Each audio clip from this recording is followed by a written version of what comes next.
In this episode, I'll be talking to my friend, Dr. Lauren Smith. She's a shark scientist who researched how sharks understand how deep they are in the water column and her new business venture with a mobile pizza oven. Over a brew, Lauren chats about her work as a Marine Mammal Medic, surfing, and her Mermaid Purse finding Spaniel called Tattie. Do you fancy a brew? I've got to admit, I thought you were going to be a jock. Ironically, no. Right from West Brom is where I'm from, right in the Midlands. So I can fully understand you now. I tend to flick with my wedding ring quite a lot, and I've just realised I've not got it on. I don't know where it is, so I'm a little worried now. So we'll get this over and done with dead quick, and I'll go find my wedding ring before she gets home. I think I took it off at work today, and I'm like, just all of a sudden, just dead conscious of where is it. I used to go through a phase of I had like men's wedding rings in the car, but that was purely because it was just all surfers. So they used to take the wedding rings off before they went in for a surf, but then they'd leave it in the car, so it just looked like I was like weirdly collecting wedding rings, wasn't it? Bit of a strange look. Is that a rubber one you've got on there? It is, yeah. Yeah, my mate's got one. I could probably do one of them for work because I've seen those pictures, you know, where someone's had like the finger degloved. Yeah. Oh no. Because of what I was doing today, that's why I've took it off. And but I always maul with it. It's not like a nervous thing. It's a nice thing. I like mauling with it. But yeah, I know. I do the same thing. It's just like no. So what brew you on there? What are you drinking? It's a tea. Proper tea. A nice proper cup of tea. Yeah. I love that mug. Got a tiger shark on the mug, so all good. Are you into sharks? You can't tell. You can't tell by what's going on around you. What's that model on the window ledge there? Green saver on the back and everything. Yeah. What's on your window ledge? I like that. Oh, yeah. This is perfect for the kids. Love this when you're doing like outreach and stuff. So that is brilliant. It's like look inside. The only time I've ever seen anything like that was probably in human biology back at school, and you take the liver out and the lungs and everything else. It's very much like that, isn't it? Oh, that's brilliant. Even better because it's a shark. There we go. Absolutely. So, Dr. What do we call you? Dr. Lauren? Or is it Lauren? Or you whatever? Lauren. All right. Lauren, welcome to Are You a Scuba Diver? Do you fancy a brew podcast? Thanks for coming on. If you'd like to give us a little bit of an intro to who you are, don't give too much away because obviously I've done a bit of research. I don't want too many spoilers too early on. And then we'll see how we get on. Yeah, great. Well, thanks for having me on. And yeah, always fancy a brew. So that's cheers. Yeah, I'm from the Midlands originally, and I did a marine biology and coastal ecology degree down in Plymouth. And then I ended up coming up to Aberdeen to do my PhD, which was focused around sharks and basically like how do sharks know what depth they're at in the ocean. So I was doing that, and then stayed up in Scotland, and been involved in various different shark research projects and collaborations with folk. And I've put together my own little conservation and research organisation, which is mostly centred around sharks, but also just generally the marine environment, to be honest. Right. So I'm kind of doing work with plastics, like plastic pollution on the beaches. And I do sort of work with like voluntary organisations like Surfers Against Sewage, and you know, various sort of projects and things that have come out from that as well. So yeah, that's me in a nutshell. In a nutshell. Wow. Well, you've definitely given me food for thought there. I might have to make some more notes to add to here. So, how do sharks find out the depth? How's Corona affected you? Have you maintained being busy in what you do, or is it made you have to stay at home and do nothing? Yeah, I've been a lot of at home, as is everybody really. Yeah. But you know, to be honest, we're really lucky where we are at the moment. So I stay just north of Aberdeen, in a little coastal village called Newborough, and I am 10 minutes walk and I'm on the beach. So it's like an estuary. So you've got like amazing kind of activity you've got all the coastal birds coming in there. You've got a massive seal colony, and it's, you know, I can't complain really when that's been my experience of lockdown, you know. The ability to sort of walk in that kind of environment, so I can't really complain too much. But yeah, I mean, in terms of work, I was doing plastic looking at plastic pollution. I'm looking at 10 different beaches around the northeast at the moment, and I'm sort of surveying those areas. So obviously I couldn't, it was the distance kind of involved, you know, I couldn't just drive all the way up the coast, and I couldn't get away with claiming that was essential work, obviously. So that was just put on hold for a while, but I'm back out there now, so hopefully, you know, collecting the data and stuff, and I've been able to get back out diving, which was phenomenal. Like, absolutely. I mean, I don't know how it felt for you, but for me, it was just like, I think part of me was taking diving for granted. Like, I must have been. Because how often did you dive normally then? Were you out every day or? Not every day. I mean, it depends kind of like who's round, and, you know, if I'm diving a particular spot or for what, you know, what reason or whatever. But, you know, as often as I could. And I just think it was just that experience of just going down. And I mean, we were pretty lucky, to be fair, because when we were back in, there was like this spell of just like flat calm water, and it was just, you know, really clear. The plankton hadn't like started blooming too much over around on the east, and just underwater, and it was just like, yes. Like, ironically, I felt like I could breathe, you know, I get you. being water, and it felt like it just felt so good. So really happy to be able to be back doing that, that's for sure. For me, I kind of threw my heart and soul into improving my content on YouTube. Someone suggested I start this because I like a good yarn. I love a brew, and I also I'm a big fan of networking, not just for networking's sake, but I like the fact that through different things that I've done in my life, whether it be in the army or through diving, I've people I could just, you know, say hello to it all around the world, and this has kind of helped me increase that. So during lockdown, I was concentrating on that, and didn't, because I was still diving orientated, I didn't really miss being in the water up until perhaps the last few weeks, when there was all these photos of basking sharks in Cornwall swimming in this bay, and then the local dive site to us was as clear as like diving one at cenotes in Mexico or something. And then we got in, the first day everywhere opened, and it was green. You're like, missed it by 2 weeks. But you know, a lot worse could have happened during COVID for us both, I guess. Then, in that respect, you know, I think we're pretty fortunate compared to some we could be talking about, like. Exactly. So, where did it all sort of start for you then? Did you have a love for the ocean and sharks before you started diving, or was diving the route through your degree, or what? Yeah, I think really it started when I was a kid. I mean, my story is, in a way, I think it's probably like many others, you know. It was rock pooling as a kid when I was like, because obviously, like, I grew up in West Brom, so I couldn't be almost more landlocked. West Brom on Sea. Exactly, that well-known holiday destination. So, you know, I grew up there, and so whenever we went to the coast, like family holidays or maybe little day trips or something, you know, I mean, it was massive, and it was like so much fun, being able to do rock crawling with my dad and get the little buckets out and the nets and stuff. And I think that's where I got like an initial kind of interest in it. But sort of from there on, to be honest, like, I mean, I enjoyed biology, you know, in terms of like academically at school and stuff. I enjoyed biology, but, you know, maths is absolutely nowhere near a strong point of mine. And I just thought that, you know, to go and do like marine biology or something, then I was going to have to be like super strong in maths and this, that, and the other. And it wasn't until I was actually deciding what to do, you know, I was like 18, and looking at various prospectus for unis, and I spotted that actually, you know, you could do marine biology based degrees, that you didn't have to have your A-level in maths. So that kind of opened up a whole potential for me, really.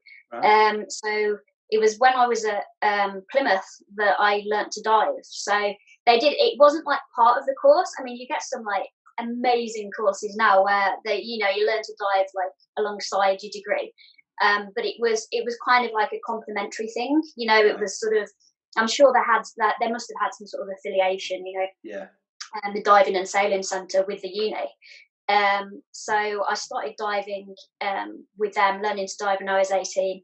And it was just great. It just added that extra dimension for me of, you can read all about what's going on in the ocean. You can hear about different species and that, but bam, like when you're under there and you're in that environment and you're seeing it with your own eyes, for me it was just like made it so intense. I loved it.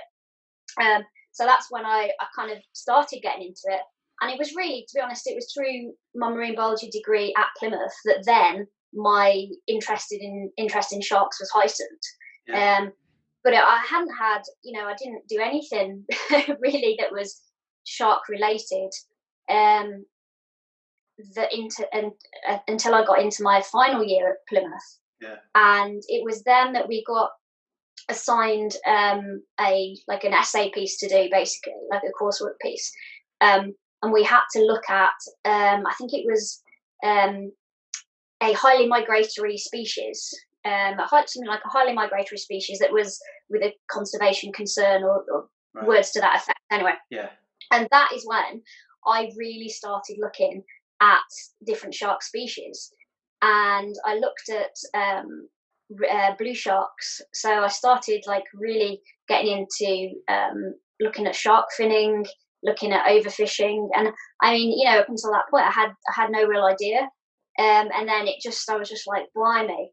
When I realised what was going on and how little people actually knew about it, and I think that's when I first really started to like get gripped by the shark bug, and I just became so fascinated by them that I took a year out after Plymouth, and I just did some travelling, which was actually a great opportunity because that was when I first started diving with some different shark species. So just like black tip reef sharks and just little reef sharks and stuff, but it was kind of a first sort of opening into that kind of diving, and then I decided that if I was going to do a PhD, then it would have to be like somehow shark related, and that's been a many years ago now, actually. More than I'd care to admit, that I came up to Aberdeen, and that so I think it's fair to say what you said then. I think it's fair to say a lot of people are quite ignorant to what's going on in the world. Certainly I was. My understanding of a microplastic would be like this pen, for instance, gets tossed in the trash and eventually gets broken down through different pressures and whatever and just becomes small pieces. That's what I thought microplastics were. I mean, I'm sure it is that.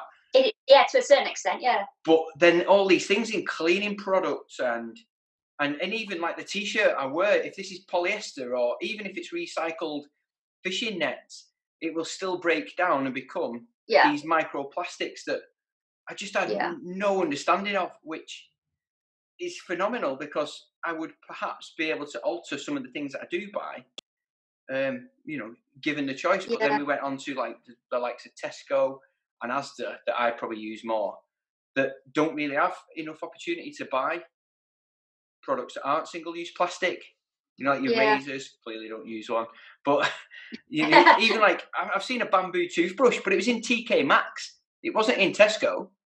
And it's such a shame, isn't it? So, and the same with shark finning. Until I watched that film, is it Sharkwater with Rob Stewart?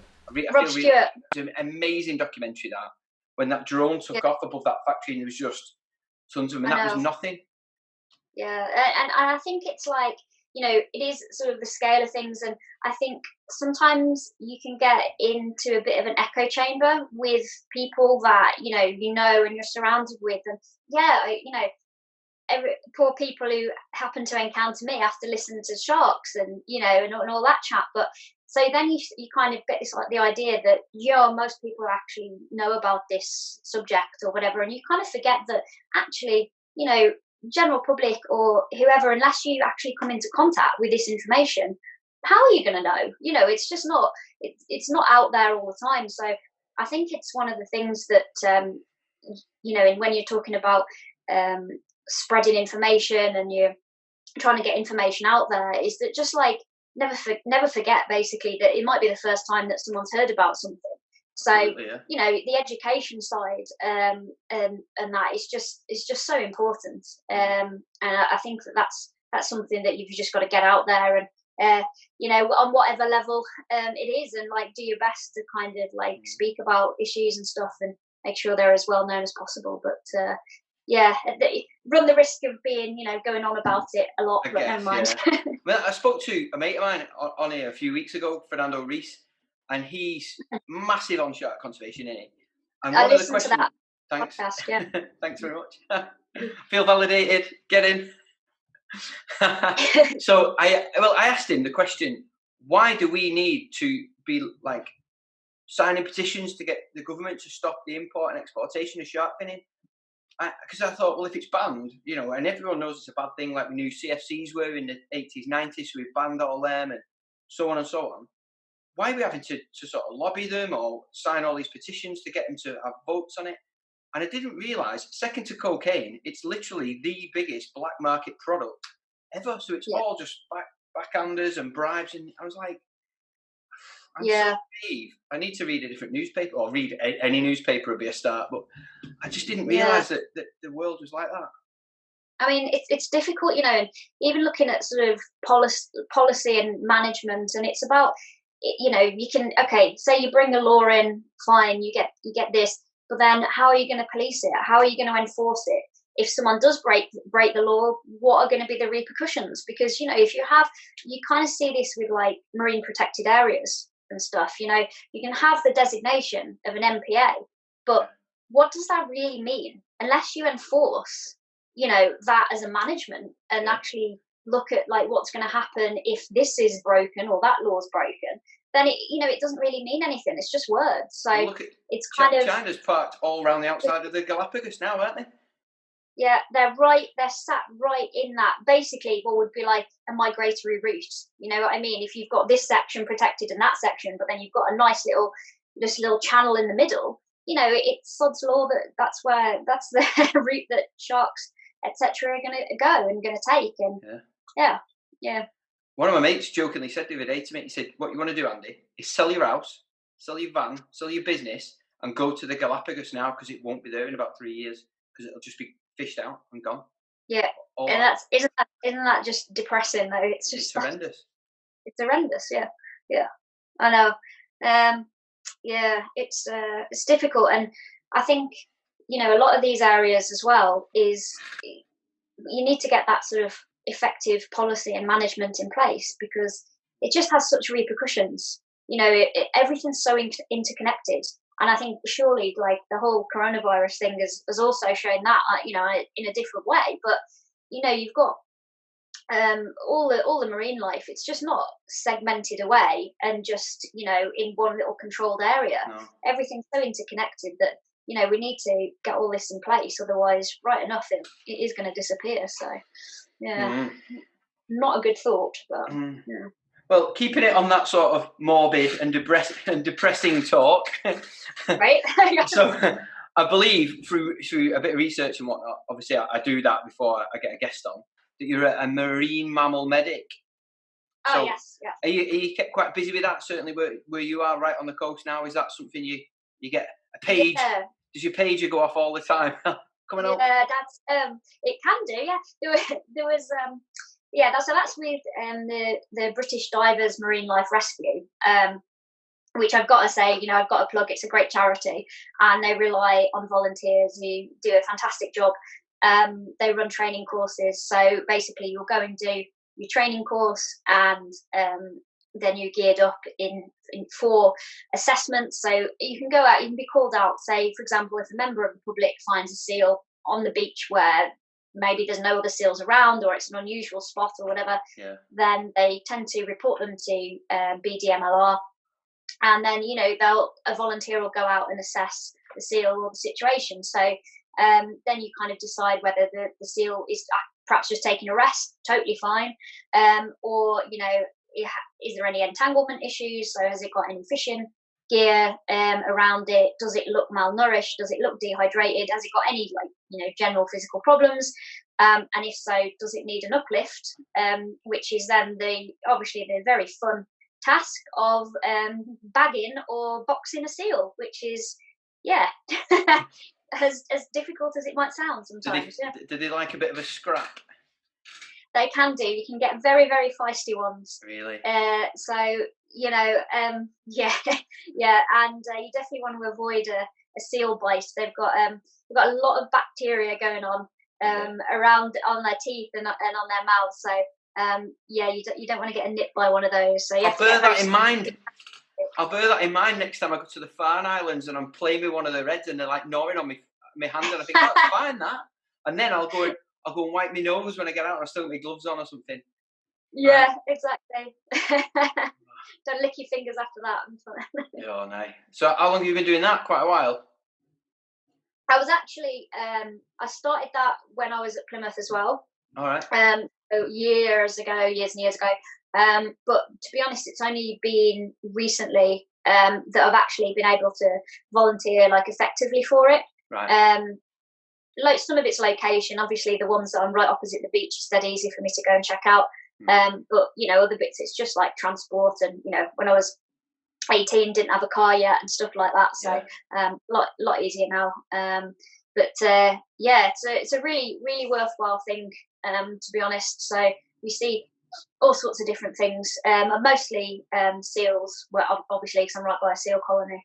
But you never know what you can get called out with. Did you see that basking shark that washed up in Yorkshire? Yeah, and so that was what they attended that as well. But I mean that's pretty rare to get a live stranding of a basking shark, to be honest. What do you think of that? Is there any idea?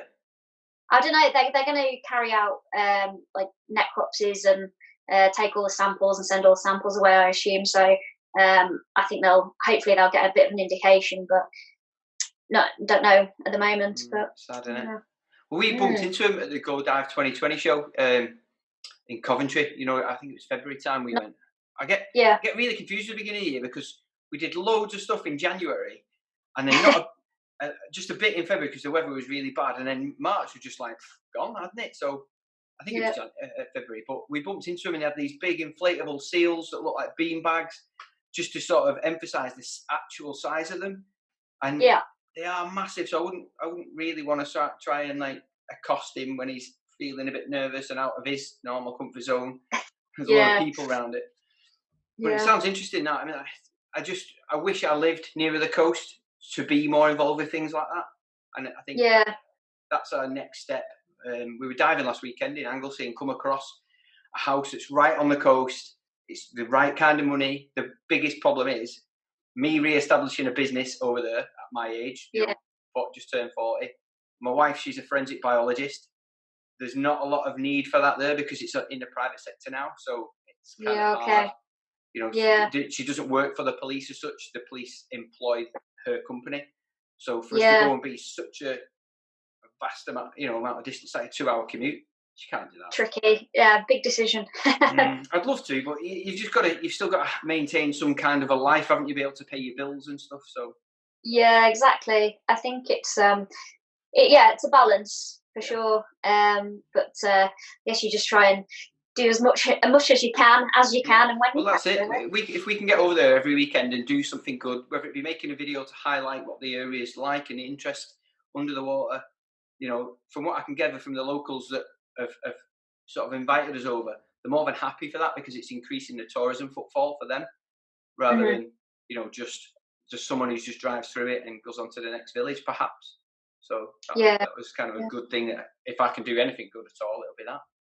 So can you tell me or explain to me in as layman terms for someone from Wigan as you possibly can, what's involved in a PhD? I've got an understanding, but it might be more so for my listeners, you know, to understand what you do, what's involved in doing a PhD. So, well, I'm not entirely sure how typical my experience of a PhD was because, you know, I was a bit jammy and pushed for as much as shark stuff as possible and whatnot. But anyway, so basically is you identify a topic, which is sometimes suggested by the universities, or sometimes, you know, you can propose a topic to them. reasonably specific question. And that's the thing as well. It can be very, very, very focused. And I think, sorry, just going off on a tangent here, but when I was in like academia more, it was very, very, very focused, and that's something that I had to kind of break away from a little bit, because I've done all sorts of different jobs, and I ended up being mostly like marine related, but I kind of ended up going back to a more sort of hands-on approach. So I was an aquarist at a local aquarium for several years, and that was because then I could combine the diving side of things with public education and talks and things, and having to suddenly do a talk to, say, a school group, which they're like 5-6 years old, and you've been just writing an academic paper. It's like you've got to flip a switch and just flitter between. And sometimes I'd get it wrong either one way or the other. So I'm getting told off for not being academic enough, or I'm getting told off for being too much. But anyway, it's you got to pitch it right. But so a PhD, it can be pretty sort of focused in, and then that is your research topic. So you are, in my case, I was had different sides of it. So I was looking at, like I said, how do sharks know what depth they're at? So what you see in sharks is you see a lot of vertical migrations. So they don't just hang around at one level in the water. You see them diving. Sometimes they dive at night. Sometimes, and they've got particular rhythms that they dive with. Other ones will seemingly stay up high in the water column for quite some time and then just go for a suddenly dramatic dive. And what I was trying to work out was, how do they know exactly, what depth is enough? And from like a physiological level. So what's going on inside the head of the shark basically is like a pressure sensor. And I was looking at the inner ear for that. So originally a lot of work had been done in crabs, because the crabs got sort of, I don't want to say a similar system, but kind of a similar system in terms of they use tiny little minute hairs as little mechanisms to basically configure depth and know a pressure. Whereas in bony fish, or in a lot of bony fish that have swim bladders, they're using the swim bladder as a way to detect pressure and also change, if they kind of shrink their swim bladder, which is basically like just a balloon inside their body, then they're going to sink lower. If they increase the air within that, they're going to come up in a water column. But sharks don't have that. So for buoyancy control, you've got sharks and they've got, the massive livers. So loads of the oil from the livers, that's what's really giving them the buoyancy and the floats in the water column. So I was looking at other animals at first. It was like, what aquatic animals have a relationship with depth or pressure, and how is that related? Could that be related in some way to the shark system? So I was looking at it in that level, but then I was looking at it behaviourally. So, and this was the super fun part, of course, when you get to say, I got to go to the Bahamas for part of my PhD. That, I mean, to be fair, that was such an experience that kind of concreted like everything. And I knew I always wanted to work with sharks in some capacity. Because I went out to, it was Doc Gruber, his shark lab in Bimini. So I went out there for a good few months, and I was putting little data loggers on sharks, on juvenile lemon sharks, to see kind of whether they were utilizing depth in a particular way, whether it was correlating with things like time of day, tidal cycles, water temperatures, that kind of thing. And so that kind of level. And I also looked at sharks in the aquarium setting as well, to see if they had basically sort of tidal cycles, or did they have naturally occurring behaviours that were potentially linked with natural pressure systems or changes of depth, like tidal cycles, basically. So yeah, so I looked at this from all these different angles, and I was gathering a heck of a lot of data. And then I was writing up and analysing the data as I went, and producing. Well, I kind of did it. I could almost say the old-fashioned way, to be honest. Like, even when I did it, I think it was a little old-fashioned. That I produced this humongous thesis at the end of the 3 years, and it was like, it was just absolutely massive. It was like an encyclopedia of everything I'd done, basically. Whereas now, like, there's much more encouragement, which I think arguably is probably better, to be honest, is to write up papers as you go. So, you do research, and almost like every chapter of your thesis is actually like a published paper, or more, depending on how much you're generating. And I think that actually gives you a much better way of understanding the system, of what's expected of a paper, what you need, the writing style, how you actually do all these things. But I think a lot of that is more encouraged, like, now, to be honest, rather than producing this whopping great big thesis at the end of the day. So that's it, basically.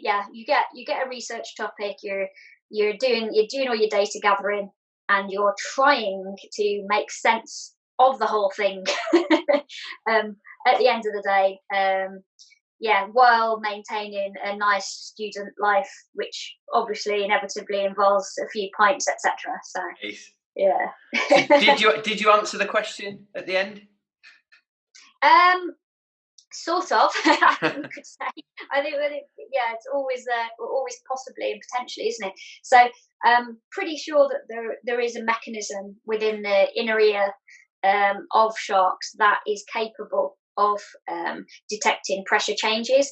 But in terms of the literal way of how they do it, the absolute exact way, not entirely sure.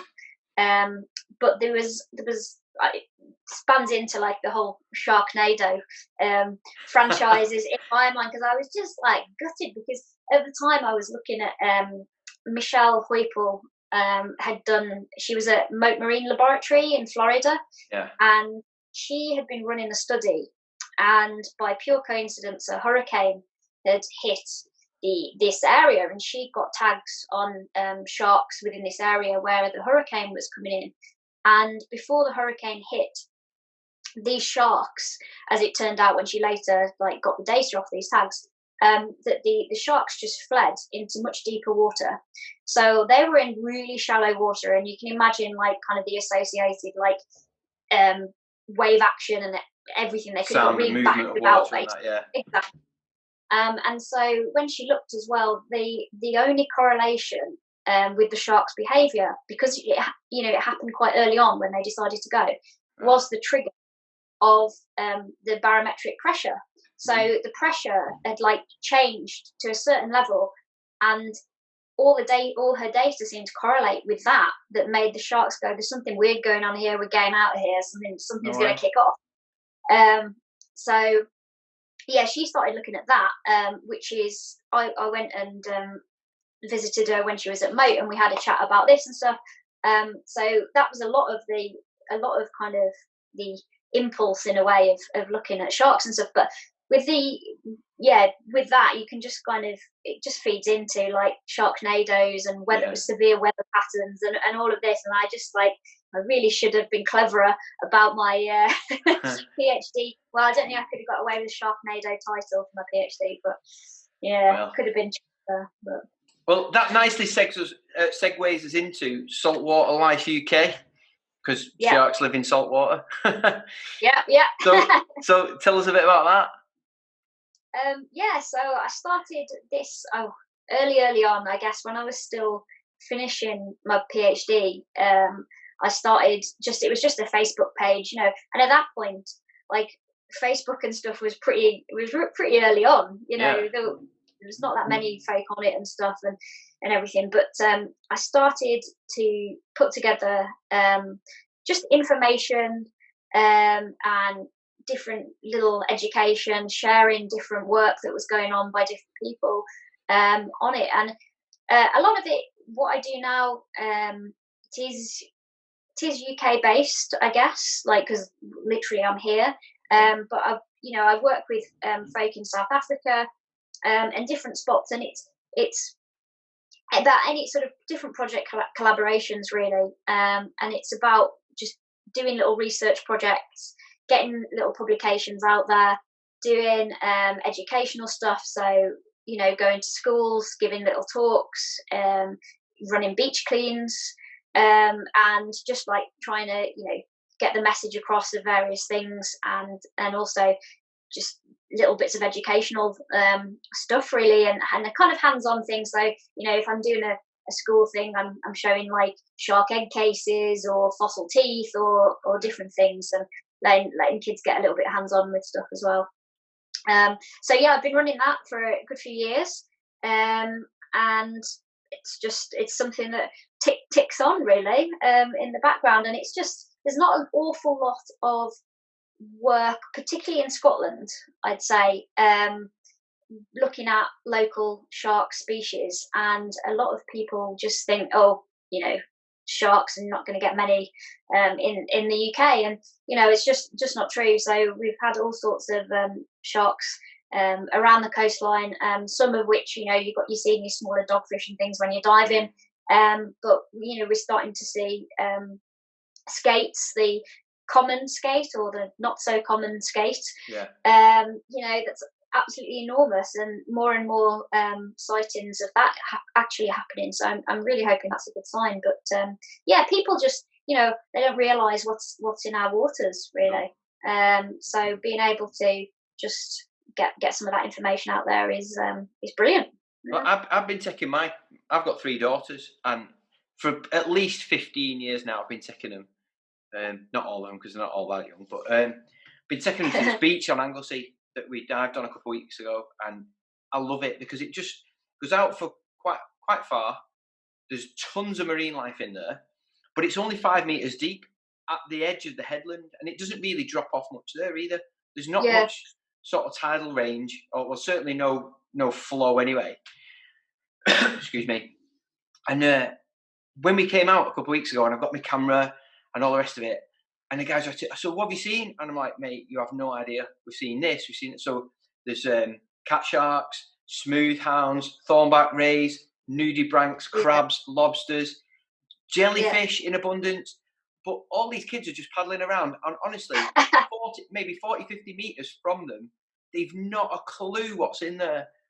And there's an abundance of fish, but I'm kind of more interested in the, let's call it bigger stuff. It's only this big compared to that big, but I'm just fascinated by it. And then you start showing them pictures on the back of your camera, and all kids are like coming around going, wow, mister, show us this.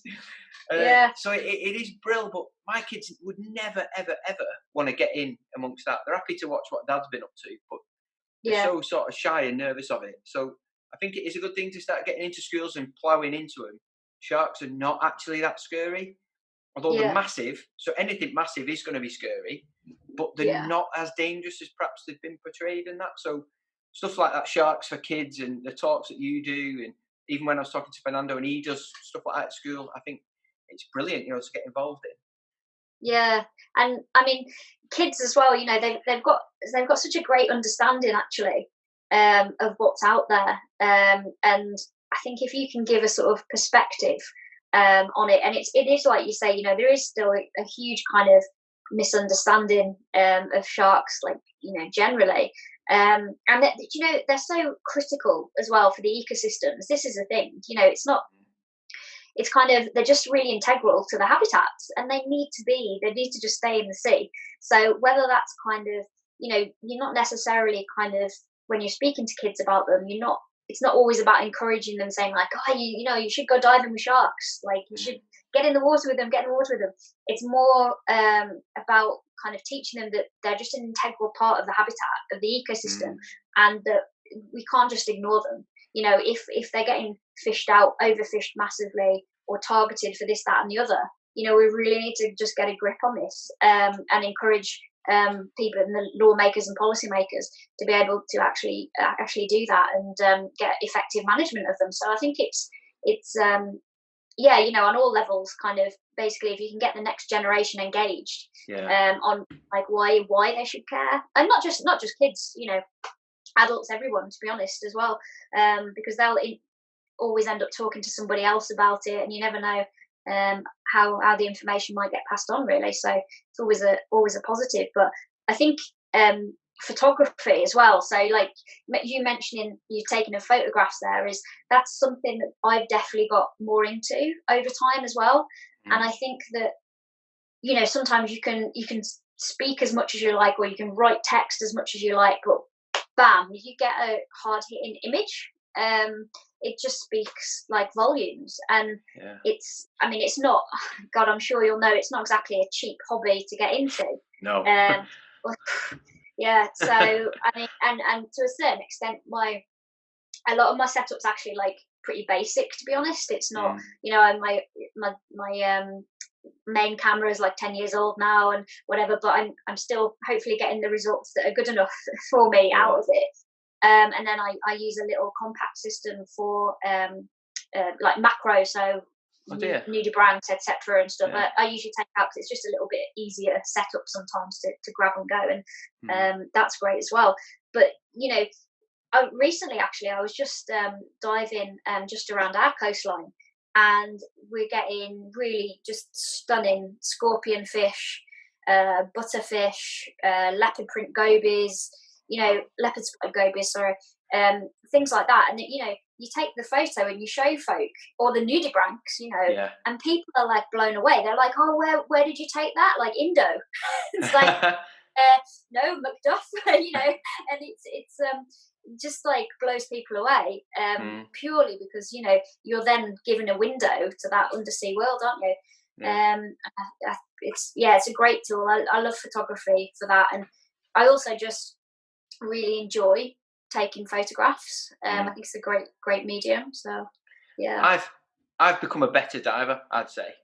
I'm not a better all-round diver, because not only now am I paying attention to the small stuff that I wouldn't generally notice. So for instance, I come across a candy striped flatworm the other day. Nice. Didn't know what that was called. Probably if I was just diving without a camera. I always used to take my GoPro on a little bolt snap, you know, so I could just pull it out and then click it back on. But I come across that the other day, and sorry, what I was saying was I would normally just bypass that. It's just a white blob. I haven't noticed what it is. Keep going. But because I've got my camera, I'm now looking for anything that looks slightly different, and then go and have a good look at it and try and get it. And then I want to know what it is, because if I'm going to post it on Instagram, I'm not just going to put, look what I've seen. Post the wrong thing, yeah. Exactly. It's got to be the right thing. Anyway, so it's behind me here. I'll just grab it, hang on. So I've got the Collins Complete Guide to the British Coastal Wildlife. There's not a candy striped flatworm in there. Oh. So it took forever to find out what it was. But anyway, that's great, because when we go with all the kids, like all my friends who've got younger kids now, they're all like, "Oh, Andy, what's this in the rock pool?" So I'm like, "Oh, let's get the book out, find out." And the kids are like, they're just sponges, aren't they? They just want to learn everything. It's great. Yeah, exactly. Yeah, that's I know I'm the same. It's kind of you kind of have far more attention to detail, I think, when you've got your camera. And I love kind of like looking up something or finding something, a bit of information that I haven't read somewhere else, so it's like a bit different, and it's like, oh, that's really interesting, and then you kind of get like really into it.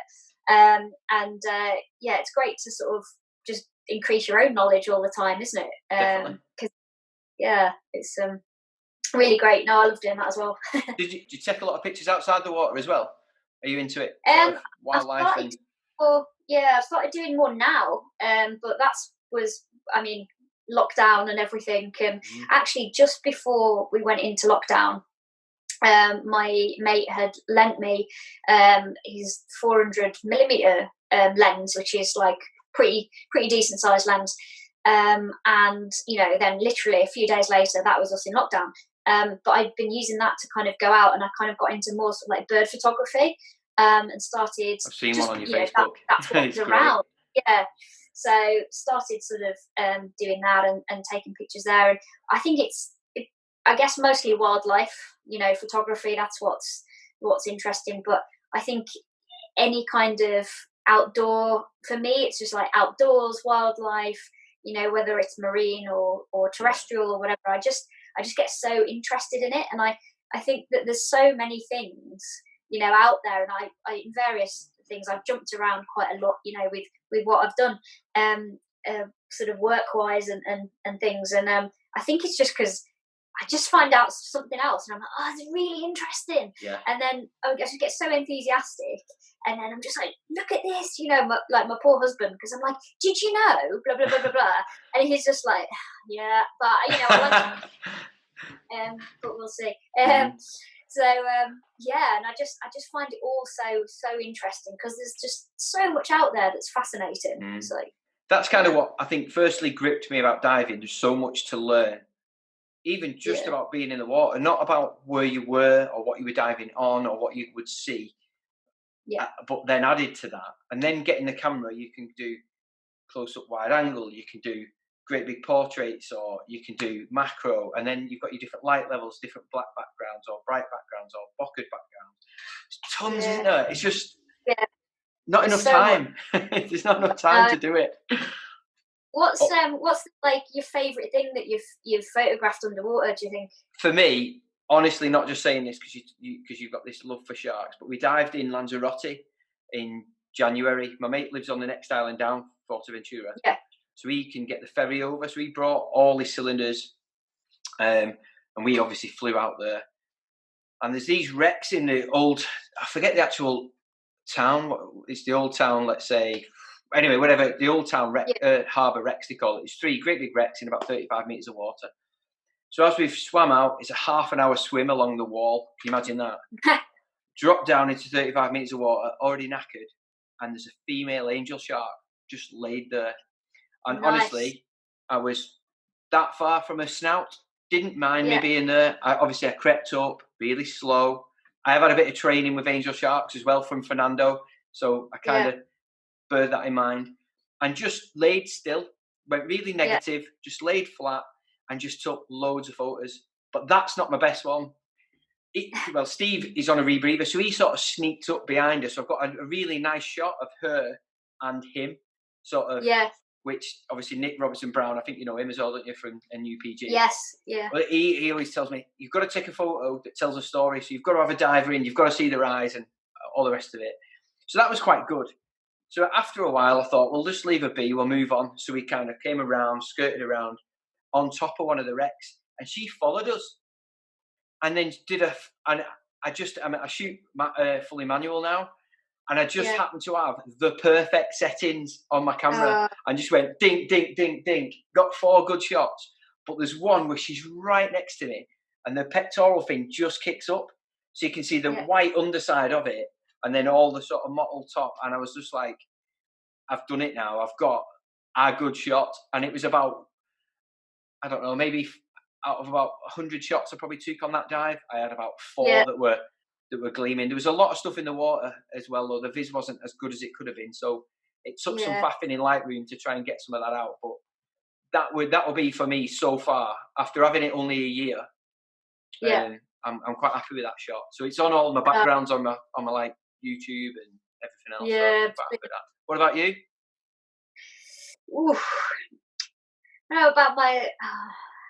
I guess blue sharks, like blue shark diving. Ultimately, they're just so great. I think that just being able to be like really interactive. I mean, it was really good. I went out to Bahamas, and I was doing oceanic white tip diving there. Like, they were also really good, but I think just the conditions on the day weren't actually, it was a little bit choppy as it can be, but it's a little bit stirred up out there. So in terms of the actual photography, probably wasn't as crystal as it could have been. But I was out in the Azores in 2013, and I think because it was blue sharks and shark finning that really got my interest in sharks anyway. When I finally could get in the water with them, I was just yes, I felt like I'd waited a long time to kind of get in the water with them. And the water, it was just the perfect day, because you go quite far out, and they come up from a seamount, but the seamount's about 200 meters below you, and it's just open blue kind of thing, just pure blue. And they were just really great. They were like pretty chilled out, coming up, cruising rounds, and then they'd get more confident and be like more in your face and stuff, but never, you know, threatening. They just feel like inquisitive, and they're just a great shark to photograph, really. But I always remember that because we got back on the boats and things, and because there was all the you know, the lungliners operating off of Portugal, and sorry, my dog's like, I don't know if you can hear her, she's like going nuts around in the background here, but no. Anyway, so all the like the lungliners and stuff that are operating off of Portugal and Spain, and around the Azores even. And with the people we were talking to, they were just like, you know, there's every chance that in a couple of days' time those sharks are going to be on that boat finned. And it was just like, oh, like you kind of, you know, you just had the like most amazing shark dive, and then you're hit with that as such a harsh reality. Yeah. So yeah, brutal. But as a species, they're a cracker. So I noticed just today, I think it was over the weekend, one of the Facebook pages to do with diving that I'm on. Obviously, I follow quite a few because I'm quite into diving, and there was a guy, and he's got hold of this small shark, kind of like that. He's been deep sea fishing, and I forget what it was now, but it was quite a new page, and they're asking people to put like a selfie on or a picture of you in your dive kit. So everyone was doing it. I did a couple of funny ones and whatnot, and this guy's got it. He was kind of showing off that he caught this shark. And he got absolutely battered. You know, divers are not supposed to look, not touch, and all this sort of stuff. And he says, I didn't mean to catch it. Well, fair play. If you go fishing to eat what you're catching, I'm kind of all right with that. Spear fishing or whatever, if you're going to eat that. But for sport now, as a kid, I used to do a bit of angling. And I probably didn't know any better, but I enjoyed that. And I was doing something outside. So in some respects, it's okay. But he was sort of proud and showing off that he caught a shark, you know, and I love the fact that he got absolutely just ridiculed and you know, shot down to the point that he deleted himself off that group. So maybe he might just learn that it's not acceptable for doing that anymore. I hope. Yeah, it's difficult, you know, with. Well, I think a lot of it's just the gear as well. You know, it's just so easy to get angling gear like entangled around things, and it's something. And to be honest, the only time that when I've been diving that I've actually handled species, sharks, so little small spotted cat sharks, crabs, and various things, is there's this one dive spot we go to on the west coast, and we call it the rubbish dump. Really? And it's in a sea lock, and I mean, to be honest, it's the weirdest spot. Like you go on this dive, and it's like a wall that just drops real rapidly down, and there's like a small little pull-in, and at some point people have obviously like reversed in there, dumped stuff straight out, like fly tipped it straight into the sea. But you find things like there's like boxes that have like teapots in and all sorts of like not china, but you know, dishware and stuff, and it's actually been like wrapped in newspapers, almost like the moving house, or somebody's mum's died. Let's wang it there instead of putting it. And like it's been all carefully wrapped up, you know, and then dumped in, which is just pretty bizarre. But anyway, it's the same spot that obviously people fish out of, you know, and they stand on the rocks, and you can see why, because it drops off.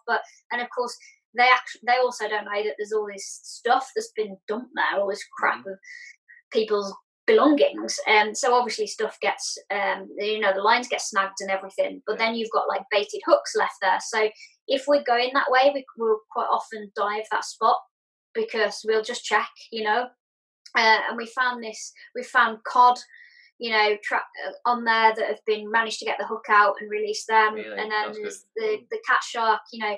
I actually first, because you couldn't see the hook, and it was just like, looked like it was like lying on the rock, and I was like, oh, you know, photograph opportunity. So I go over, and then I realised, oh no, and then it's just been hooked through the jaw, and you know, there's still a bit of food bait on the hook, so hopefully it hadn't actually been there too long, she says. But managed to get the hook out, you know, and release that and stuff. But and then, you know, wind up all the line and stuff. But yeah, you see it a lot. Like it's a shame. Yeah.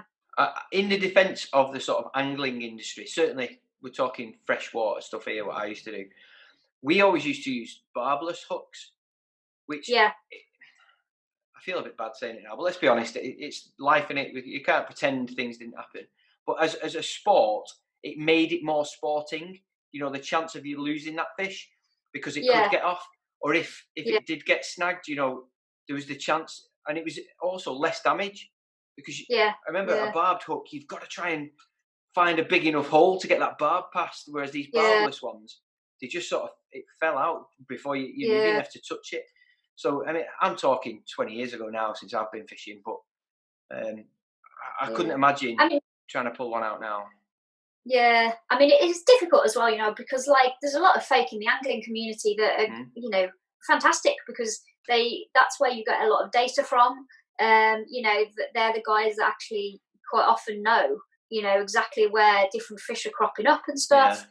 And they're really into it. And I think, you know, a lot of them are on board with like best practices and stuff. And it's quite good because, I mean, I guess things are always evolving, and the Shark Trust have recently come out with new guidance about if you're fishing for sharks, skates, whatever. And, you know, the guidance is to just keep them alongside the boat now. Like, don't take them out at all. So, you know, and there'll be a lot of folk that are on board with that, and they're going to be doing that. So it's just, there's, I guess, like with anything, if you do something, there's always going to be a price to be paid potentially, like for the environment or whatever. But you know, and that it comes back to everything from like the neoprene we're wearing when we're diving, and you know, and for like plastics and everything really. So so let's get on to more positive stuff. Fire and a slice. Tell me about fire and a slice. Yeah, pizza as well. So, yeah, no, that's another venture is basically just setting up a little mobile pizza catering business. So it's we've got a converted horse box. It's got a massive pizza oven in, so we can mostly trying to do like catering for small events, weddings, birthdays, different things like that. So it's quite kind of like my husband sort of was more passionate probably about pizza. If we were going to like choose foods, I would choose as spicier food as like I possibly could. That's just like I love it. I love like really hot spicy food. That's why we've been trying to I've been trying to put as many chilies on pizzas and like chili oils and stuff like that as possible. But yeah, that's a venture that we're going to be doing. We've started it, but you know, obviously with recent restrictions and stuff, it's just taken a little while to fully get that one off the ground. But we're hoping. So tell you what, we had one like that at our wedding in the evening when the disco and that was on. Disco, how old are we? When the party bit started, we had this. It was like a World War II Citroen van came in with all the wriggly tin on the side. So very much like a horse box, but with like a little World War II type front van. And he had the wood-fired pizza oven in there. And I tell you what, I wish I'd have ordered enough to have filled my freezer. Because you pay for so many, don't you, at an event like that, and they don't all get eaten. But they were phenomenal. They were like just something else. So if you're doing something like that, honest to God, people need to employ you. You just need to start wanging them out on your drive and get people round.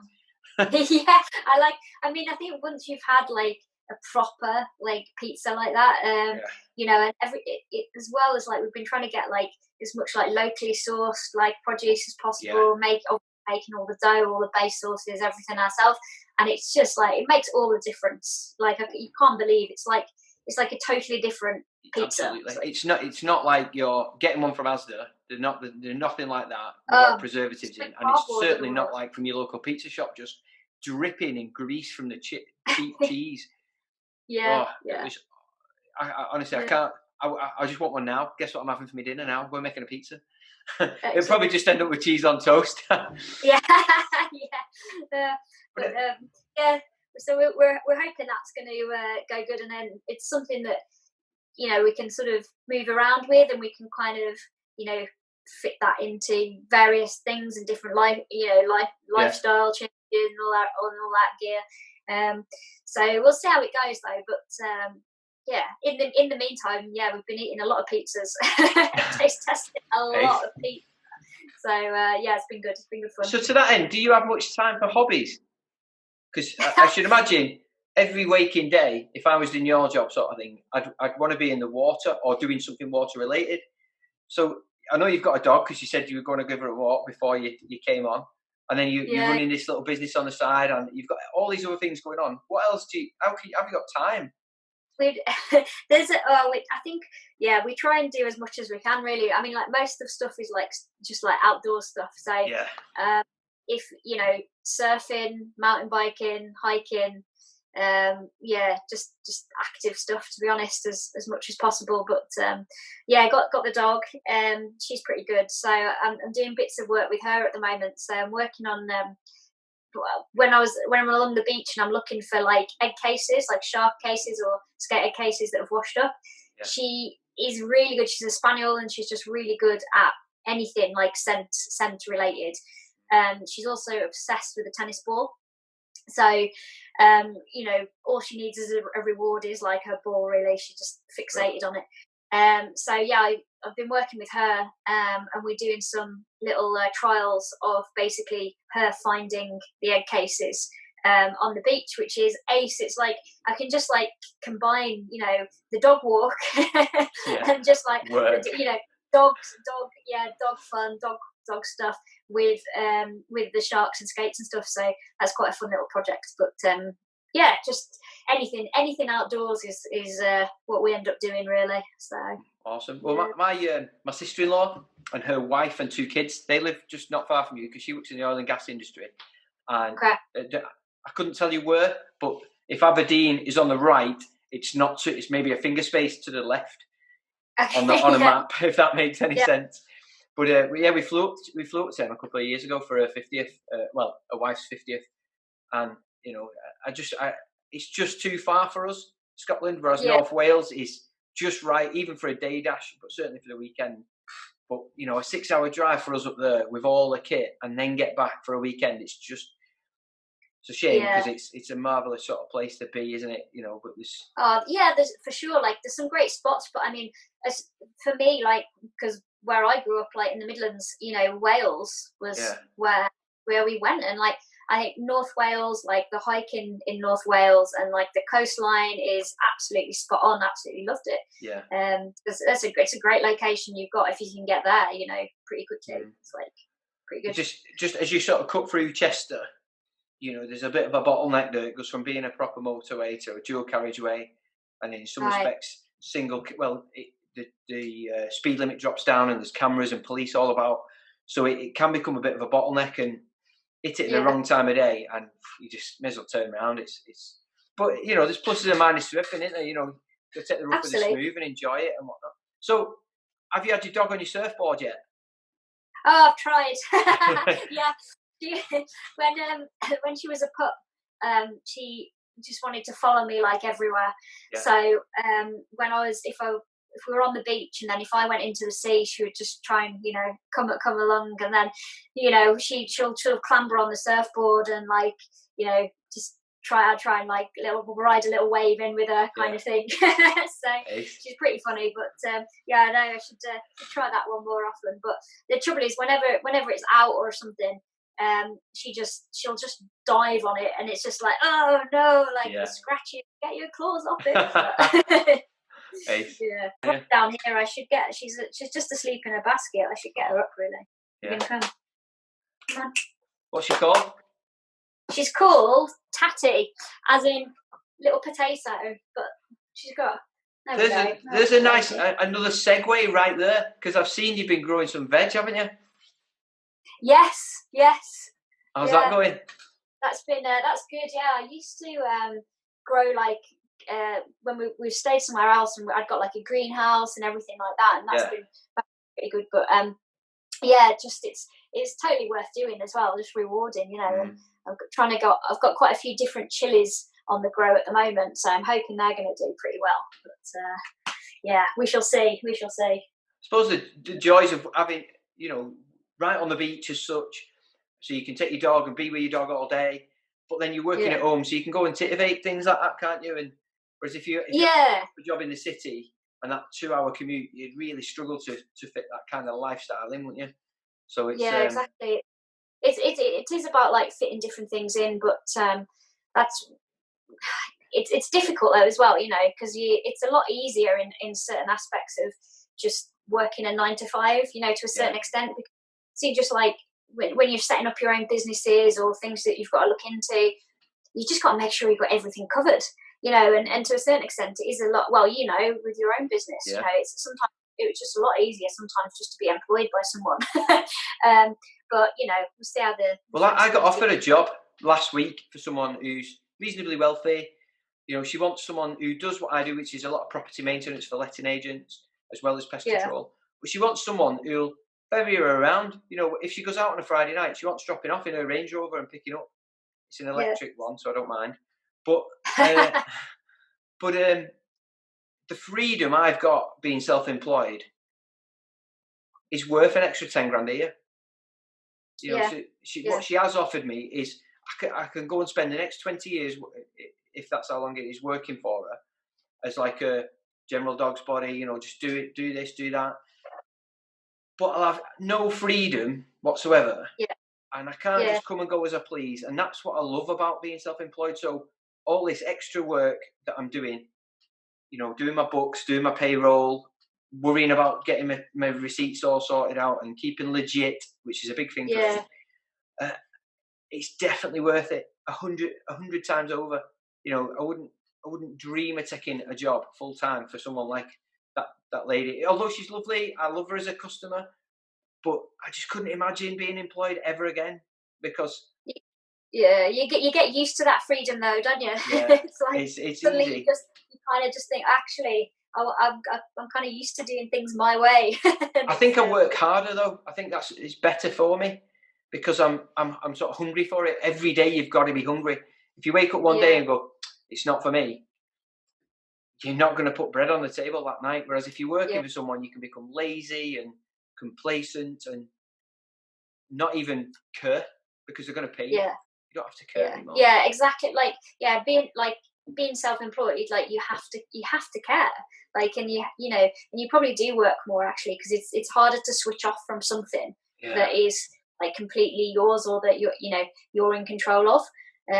So the success anyway that you're in control of it, the sort of thing. So it's interesting one. Anyway, it's just a different. There's lots of different ways of working and living and everything. So it's good to experiment and experience different stuff. Though, I reckon. Absolutely. Flicking back then onto Saltwater Life UK, is it just you, or do you get people involved in your projects that you do?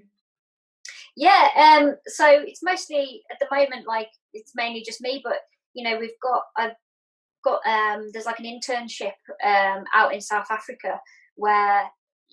They're running their own projects out there, so you can kind of go in via them, via me, as it were, and go and look at specific things. So it's basically if we've got set sort of research goals, then I'm looking to start a few different projects where I can actually set up like a system and get people on board and hopefully get kind of data gathered from locations as well, because there's like citizen science basically. It's like you can gain a huge amount of information from that, and there's a lot of people out there that are really keen to do that and they want to contribute in that way.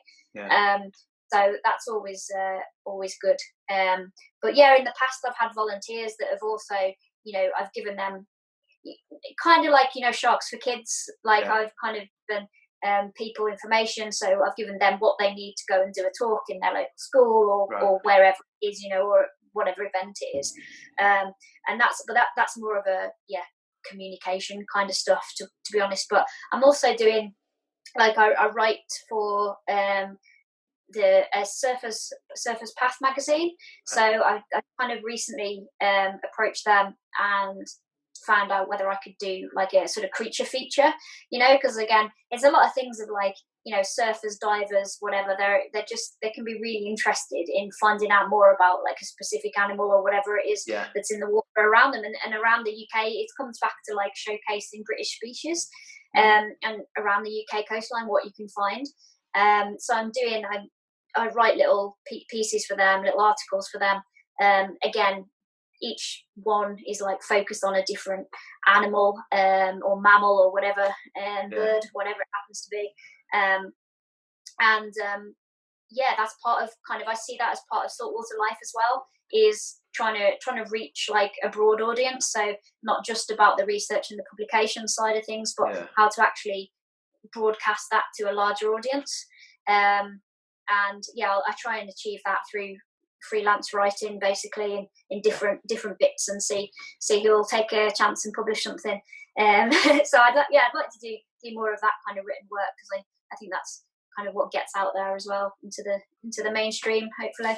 I like that idea of sort of having a purpose to go diving. For me at the minute, obviously, it's making little UK dive site videos for YouTube, for my YouTube channel, to sort of highlight what's available. Because certainly there's one I did the other day. Actually, I had the site owner on in North Wales, Vivian it's called. And if you ask anyone, they say, oh, it's small, or it's cold, or it's this, or it's that, or it's the other. Yeah. But actually, yes, it is all of them if you're going to be a negative person. But actually, if you look at the surrounding it's in, look at the history, they've got like a cable going across, with a bucket scoop that's in the middle, that used to ferry some of the slate down. It's so dramatic, but beautiful. And, there's a lot going on about that site to sell, rather than going, oh, it's cold, oh, it's dark, it's this, it's that. Be positive. Yeah. So I like this purpose of diving. Yeah, and I think it comes back again to like, I guess, the photography side of things, because although like, obviously doing the literal diving, you're getting a literal experience of it. You're really like, you're down there, everything's around you, you're seeing these species and stuff, which is one thing which gives you something to talk about or gives you something to write about. Yeah. But I also, then the photography comes into play, because then you're providing the visual. And that's what, as far as is absolutely possible, that's what I like to try and achieve, is that I like to produce my own photos to accompany, the subject in which I'm talking about. Yeah. And I think that's kind of really nice if you can do that package. And there's a lot of people as well that I guess work in areas that they don't dive, they don't actually get into that. And I mean, that like, fair enough, but for me it just kind of adds that additional element to my understanding, I guess, of things, and sort of like completes this package. So that's what I like, the kind of gathering all the visual bit, and I try and like piece all the bits together to hopefully put together some interesting information for folk. So, I'd say I got a new GoPro for my birthday this year, the GoPro Hero 8, and I tell you what, that is phenomenal. To cut through that colour, and it's got stability, like an electronic one, rather than it's not a gimbal. But the view through the viewfinder in really coloured water is phenomenal. And then obviously using decent sort of software, you can just pull the greens out a little bit, can't you? So, yeah. But I mean, people talk about these para lenses, and I'm sure that's just as good, if not more, because it's a lot more money. But that GoPro for me, oh wow, the video. It's great. Like, I mean, I've only got like I think it's like the Hero 3 Plus or something. It's like probably like well old now. I took that one, actually, the first outing. I took it out to I was diving with great hammerheads, so I was meeting up with a buddy who I was at the Shark Lab with originally in Bimini, and he was on a research project doing great hammerheads. So I went out to basically go and do a bit of diving with the hammerheads with him, because when I was there before, it wasn't hammerhead season or anything, so I was just like, just go out there, and why not? It's a perfect place to be diving, and it's so shallow as well, so you've got like the clarity of the water and that. So I took my GoPro, and just one day the hammerheads, they love GoPros, they love them. And just like, so I got this brand new GoPro that then just got bit by a hammerhead, so really? I was just like, great. So, yeah, and it, you know what, it was amazing. It didn't actually like crack the housing or anything like that. I think it must have somehow, but it flooded it, so it must have somehow just got like a tooth, like, you know, like in between, like the casing. All right, loud. But so there was that, and actually there must be something about GoPros, because when I was at the aquarium, we did a little bit of work for the One Show. They wanted to come up and film some of our octopus work, and because we used to get in octopus that had like crawled into creels and stuff, like the local fishermen would then be like, well, do you want this one, sort of thing. And we kind of got into a policy of then releasing, you know, only keeping them on exhibit for like a short period of time, which is great. They're so like short-lived anyway. So and then, you know, when they're in, because they're actually really super smart, I used to do different puzzles with them, mazes, that kind of stuff. Which next to sharks, absolutely love octopus, fantastic. So we got this like whole maze thing set up, and like it was the One Show film crew came up to do all of this, and they were like, it'd be really cool if we could also get like the in-water shots, you know. So in they put their GoPro and everything, and bang on, first thing the octopus did was, what's this flashing at me, and just like that. And I was just, and they got the whole thing on film, because then I was just like, and they even put it on the TV, because I was like, that's your GoPro gone. Like I was just like, I just thought like, oh no, they're going to be like, you need to pay for our GoPro now. So they didn't. They were very nice about it, and they thought it was quite funny. So it was okay. But something about me and animals opening GoPros. So I don't know. Maybe I shouldn't buy another one. No, I'm the same with octopus. There's something about them, and I only ever seem to find them when they're in a hole, and nobody seems to care as much as me. So I'll lie there again, get negative, lie on the rocks, and just sort of put my hands down and just relax. And then I get a tap on the shoulder. Come on, we're going. I'm like, solo diver now. Off you pop. And I'll just wait. And so where were we? Somewhere off of Spain last year. Anyway, this octopus decided, I'm going to see what Andy's about. So it put his tentacle out. And I tell you what, that sucker's got a grip, hasn't it? I had no gloves on. It got me. I absolutely crapped myself. Yeah, exactly. So it was like, I'm not coming out again now. I was devastated, but I need a bit more of that time. But it's how many holidays a year can you have if you're going to have a business? And do we get any octopus in the UK? Yeah, so you've got funnily enough, the common octopus that isn't actually that common. That's more like on the south coast. Right. But pretty much right round the coastline, we've got the curled octopus, which is a little bit smaller than the common octopus. But they're like all around the coastline. We've seen them in just little, again, like usually hiding in the cracks and crevices around in it. But they go and check out the fishermen's creels, and they'll pinch the lobster and stuff. Really? They'll have an absolute feast. Mostly feeding on crabs and things. But they're great, so it's always worth keeping an eye out. But when I've been diving, I think, apart from one time, I've mostly seen them in just as it's starting to go dusk. So then that's when I've seen them come out and about more. Right. But there's quite a few around. Mostly, I think more like the Western Isles way. A little bit seem to be. Well, that's what I seem to see reported anyway. But they're fantastic. And I was sort of just diving with those ones like in the UK, and I've seen, it must have been the common, I think it was in Tenerife, off of Tenerife. They had them there. There was quite a few there, which was pretty cool, and cuttlefish as well, which are pretty sweet as well. But then I went out to Monterey Bay, and I got a little behind the scenes at the Monterey Bay Aquarium, because they've got the giant Pacific octopus in. And I was just really keen to kind of, learn what they were doing at their aquarium with these And so we went behind the scenes there, and they were like, "Oh, if you want, you can put your hand in."